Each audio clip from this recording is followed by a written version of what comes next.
Sergio Ramos and Pepe were the most savage defensive duo the world has ever seen, with bone-crunching tackles, relentless aggression and psychological warfare. They struck fear into every team in Europe. But their story is more than just brute force. Together they dominated Europe, humiliating the best forwards. How did they become heroes to fans, villains to rivals, and nightmares for attackers? To uncover their secrets, we have to go back to the beginning. The year is 2007. Real Madrid have just finished their 2006 to 2007 season as champions of La Liga. For Real though, winning only one piece of silverware in a year isn't considered much of an achievement. The club wants more. The team wants to make history by taking home the Champions League, the biggest trophy in all of club football for the 10th time in Real's history. Real Madrid fans dream of La Decima. No one wants to make this dream become a reality more than Sergio Ramos, the 23-year-old Spanish defender and a leading figure of the team. Ramos is a fearless demon, known for clattering into even the toughest attackers.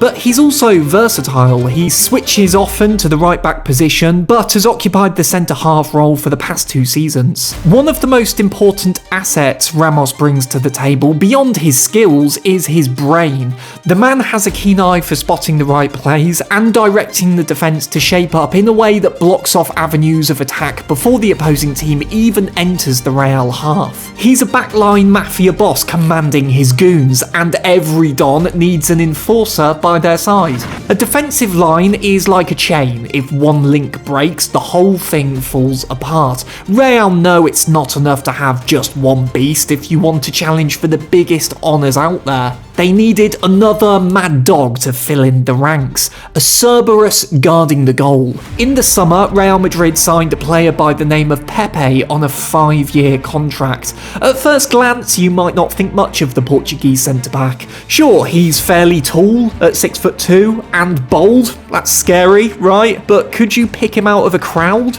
Looks can be very deceiving, because Pepe is one of the scariest defenders you could ever come up against in football. The man has garnered a reputation across Europe for his tactical brilliance, always finding himself in the perfect position to fend off attacks, and his relentless physicality. If you dare go punch for punch with this guy, there's a very good chance you'll end up coming off the pitch on a stretcher. Ramos and Pepe together seem like a match made in heaven, the brains and the brawn. The bigwigs of the club believe that once these two titans team up, they'll tear the league apart. Pepe coming into the side gives Ramos more room to shift out to right back where he can apply his tactical thinking, all while still causing headaches for the opposing forwards with his skills. Now and then he'd join his friend as a centre-half, depending on the fixture. Most of the time in football, things take time to gel. A rebuilt team might take a season to find its footing. A player might need a run of games to get used to a new league. But sometimes the stars align and the perfect partnership gets off to a roaring start.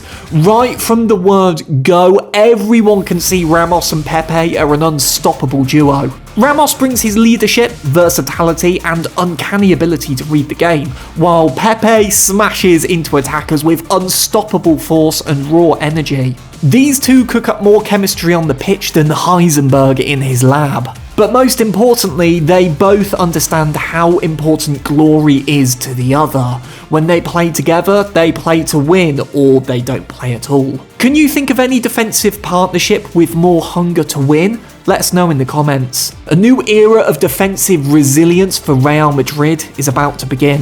From the moment Real includes Pepe in the side, the team's defensive shape tightens up. Barcelona focuses on putting together a team that plays beautiful, free-flowing football to overwhelm their opponents. Xavi, Thierry Henry, and of course the GOAT himself climbing through the ranks. The Pepe and Ramos partnership is the answer to this approach. They don't hesitate to crash into forwards and bully them off the ball. You can't dribble past a defender with fancy footwork if they shove you to the ground first, right? These two men have the strength and heart to stand up to the very best attackers in the world and roar in their faces. So, did this investment pay off? Sort of. In the league, Real do splendidly. At the end of the season, they defended the title, finishing 8 points ahead of second-placed Villarreal. Barcelona had a serious off-season, winning absolutely nothing and finishing third in the table. In the cup competitions, Real didn't fare any better than their rivals, however. They get knocked out of the Champions League in the round of 16 and suffer the same fate in the Copa del Rey. Fans begin to wonder if the league campaign success was more down to Barcelona falling off than it was Real finding their feet. But the stats tell a different story. Thanks to Pepe and Ramos's contributions, Real conceded only 36 goals, the fewest in the league. It's not hard to see why either. Every time the opposing team even thinks of coming near the Real box, Ramos has already anticipated your every move. If you somehow get past him, Pepe is there to bash into you to make you eat grass. In truth, the defensive duo toe the line between being physical and being total ogres. Opponent players complain to the refs that they're far too brutal, but the two know how to get away with some nasty fouls. Not only do they inflict physical damage, but they also leave players scarred psychologically. Piqué, a man who had seen it all, even admitted they knew how to get into your head and disrupt your rhythm. Even the mighty Messi himself had to give them props. They were aggressive and physical, but that's part of football. You have to prepare for a battle every time you face them. Earning the respect of your fans is hard. Earning the respect of your opponents is harder. Earning the respect of the GOAT, who's known for not speaking about individual players, is near impossible. His words show just how terrifying this duo are on the pitch. Who's a player you hate to watch play against your team, but you have to respect? Leave a comment down below. When push comes to shove, Pepe and Ramos can shove. All that's left is to iron out the faults in their game. Then true glory awaits. As good as Ramos and Pepe are, they're definitely not perfect. Every fan loves a bit of passion and the odd scrap on the pitch, but these two take it to another level. Most of the time, they get away with it. When they don't, chaos reigns. After winning La Liga in his debut 2007 to 2008 season, Pepe's second 2008 to 2009 campaign proved much more difficult. The Portuguese centre-back missed many games due to injuries beyond his control, and he also had to watch from the stands for 10 games straight at the end of the season due to a certain incident. April 21st, 2009, Real Madrid against Getafe. The score is 2-2 with just a few minutes left. Javier Casquero drives into the box, Pepe brings him down with a push to the back. It's not the worst foul ever, but it's a penalty. Casquero goes to ground and the ref blows his whistle. Bad luck. But Pepe absolutely loses it. He kicks out at Casquero when he's on the ground, right into his ankle. Worse still, he takes another slice at the Getafe player, who writhes on the floor in agony. Pepe isn't done yet though. When Juan Angel Albin, Casquero's teammate, rushes over to defend his friend, Pepe just punches the guy in the face. Seriously.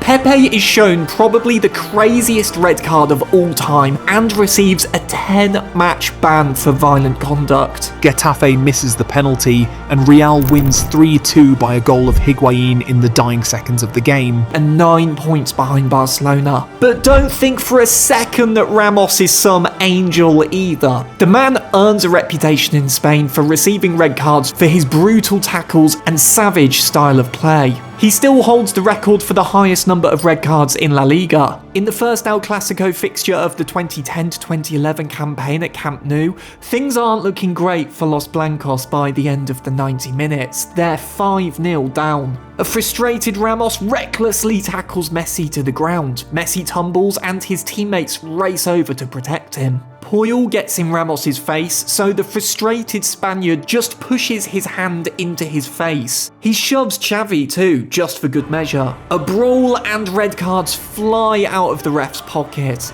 The game ends in a humiliating defeat for Real. Long story short, Ramos and Pepe's hyper-aggressive style sometimes backfires horribly, but they're the most terrifying defensive duo on earth when it works. In the same 2010 to 2011 season, Real later face off against Barcelona in the Copa del Rey final. Ramos and Pepe remember the 5-0 drubbing from November. They're out for blood. But they've also learnt their lesson. Their physicality and aggression are their greatest strengths, but they learn to wield it more intelligently this time. Pepe shifts into a defensive midfielder role for the final and barges into the Barcelona attack. One tackle against Dani Alves is particularly nasty, but he just about gets away without seeing red. Ramos, on the other hand, is just as fiery, passionate and clever as ever. His quick thinking helps him lead the defensive line, shutting down the lethal Barcelona attack. The game drags on 0-0 into extra time. Not even these world-class forwards can break through the wall that is Ramos and Pepe. Finally, the dam breaks. Who else but CR7 makes it 1-0 for Real in the 103rd minute.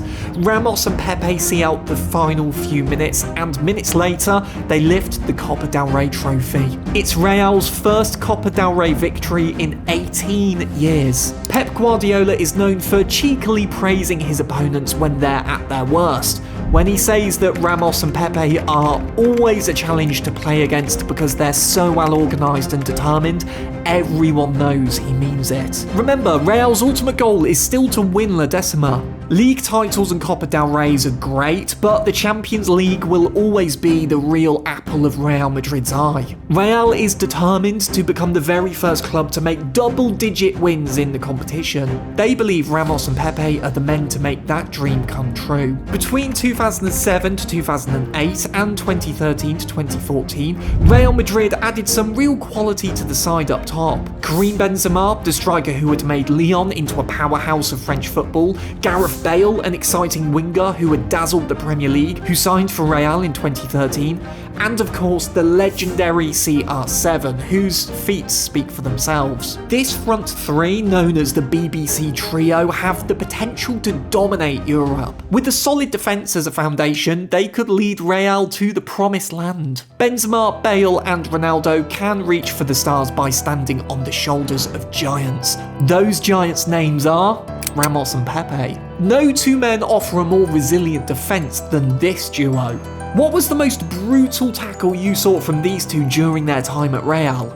Tell us by leaving a comment. Until this point, the Ramos-Pepe partnership had helped Real win 2 league titles and a Copa del Rey. From 2012 to 2013 onward, Ramos occupied the centre-back role much more frequently, meaning the two fought back-to-back against the opposition. They'd been through thick and thin together, battling it out in the most aggressive ways possible. Pepe stamped on Messi's hand in the first El Clasico of 2012. Barcelona players said it was deliberate, likely not wrong, and got in Pepe's face. Ramos was the first to back up his friend and stare them down. They played with a lot of aggression, said the mighty Zlatan Ibrahimovic, but they were smart about it. They knew how to get under your skin. If Zlatan, the striker with an ego the size of a skyscraper, is praising your defensive qualities, you know you're the real deal. Has the Lion ever spoken so highly of another player in his life? Now, the two just needed a European trophy to cement their legacy. The road to the Champions League final was a bumpy one for Real. While they demolished Schalke 9-2 on aggregate, they nearly threw it away against Dortmund. Ramos and Pepe kept things ticking with a 3-0 clean sheet win in the first leg at home, but the team almost crumbled when they went 2-0 down in the away leg. Luckily, the two centre-backs held down the fort. They played an absolute blinder in the following round against the mighty Bayern Munich in both legs. First, a clean 1-0 win at home, followed by a defensive masterclass at the Allianz Arena. Real stunned Bayern by scoring 4 and conceding 0, with Ramos even putting away a brace. The final was a real test, facing off against their local rivals Atletico. Ramos and Pepe knew they'll have to be tougher than ever to take home the win. Simeone's boys are a rough and tumble side who aren't afraid to get their hands dirty. Things don't get off to a great start. 36 minutes in, Atletico take the lead thanks to a very scrappy header and a tap-in.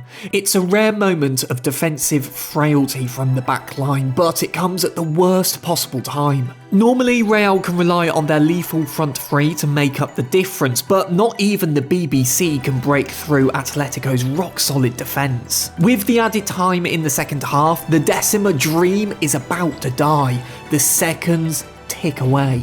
A corner is Real's last hope to score. It's at this moment Ramos becomes a hero. He catches the ball with his head perfectly and sends it into the back of the net.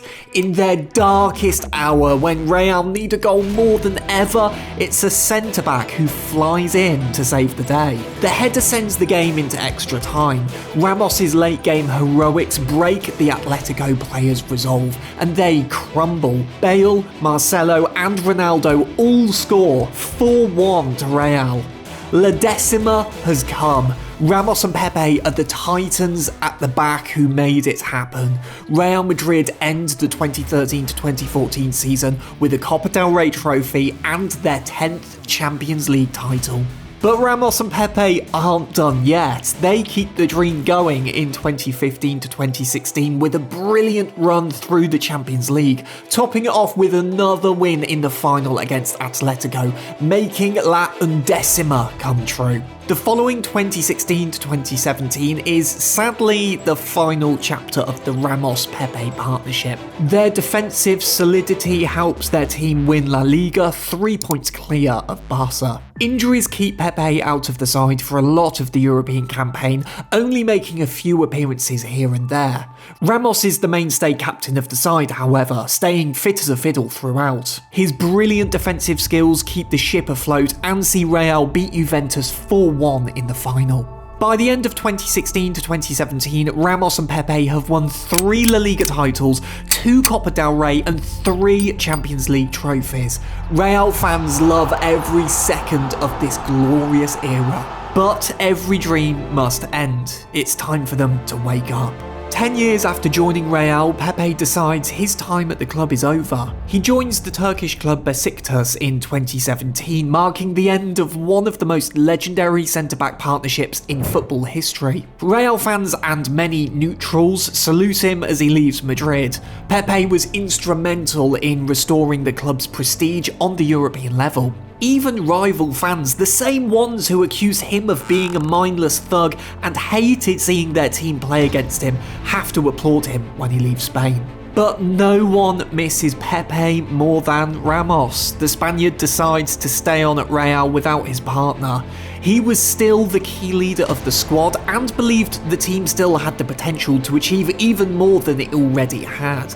Ramos has built a legacy for his leadership qualities and clutch plays, while Pepe is known as one of the most fearsome defenders on the planet. But how do they get on when they're apart? The two had already shown their individual quality with their national teams. Pepe had won the European Championship with Portugal in 2016, even earning the Man of the Match award in the final against France. Ramos, on the other hand, had achieved plenty with Spain's golden generation. 2 European Championships and a World Cup, to be precise. But they still went back to Real to play beside each other. Now, no longer. At Besiktas, Pepe continued to play his mad, aggressive way. Despite many wondering if he was too old to play the game, he showed his quality, but things didn't quite work out as the club had hoped. Besiktas failed to defend their title and finished 3rd in the league. Bayern Munich destroyed them 8-1 on aggregate to knock them out of the round of 16 of the Champions League. Pepe saw red against Fenerbahce in the Turkish club after a brutal tackle into Sousa. The whole match descended into chaos shortly after. The Besiktas manager was struck in the head by an object thrown from the crowd, leading to the officials calling the whole thing off. In December 2018, Pepe left Besiktas to return to Porto. Now back home, he felt a lot more at ease and cemented himself as a key player of the squad. His presence turned Porto into serious contenders, even winning both the league and the domestic cup in the 2019 to 2020 season. Pepe made history in 2024 by becoming the oldest player to ever feature in the Champions League knockout round against Arsenal, at a whopping 41 years old. This old dog still had bite, as Porto gave the Gunners plenty of trouble, only losing the tie on penalties in London after a 1-1 draw on aggregate. But what about Ramos? Well, the man stayed addicted to winning. He won another Champions League title with Real the season after Pepe's departure, then took home the La Liga trophy in 2019 to 2020. In 2021, Ramos finally departed Madrid to head to Paris, where he won the Ligue 1 title in his first year with PSG, despite suffering several injury setbacks. After a brief return spell at his first club, Sevilla, where his hot-headed nature again earned him a red card, he finished off his career at Monterrey in Mexico. The number he chose for his jersey? Not his traditional number 4, no. Ramos wore number 93 to honour his 93rd minute equaliser against Atletico in the Champions League final all those years ago. Even 10 years down the line and a whole ocean apart, Ramos still loved to rile up his rivals. The Ramos-Pepe partnership proves that everyone, only their own fans, doesn't love the best defenders. You won't find a centre-back duo more controversial than these two, with rival fans accusing them of being a pair of bullies, thugs, and nasty blokes. The two knew how to intimidate opposing players physically and psychologically, and always left rival fans foaming at the mouth at the end of games. Ramos and Pepe were rough and nasty. They humiliated attackers left, right and centre. Sometimes they took their antics too far. But by God, they were good. No fan, even the most bitter rivals, would ever say they weren't one of the best centre-backs the game has ever seen. They left a mark on football that will never be erased. Ramos and Pepe left nothing on the pitch. They craved victory and will be remembered as being players willing to do whatever it takes to win, even if they have to break an ankle or two. If you want to follow the story of how one country broke international football forever, check out our video here.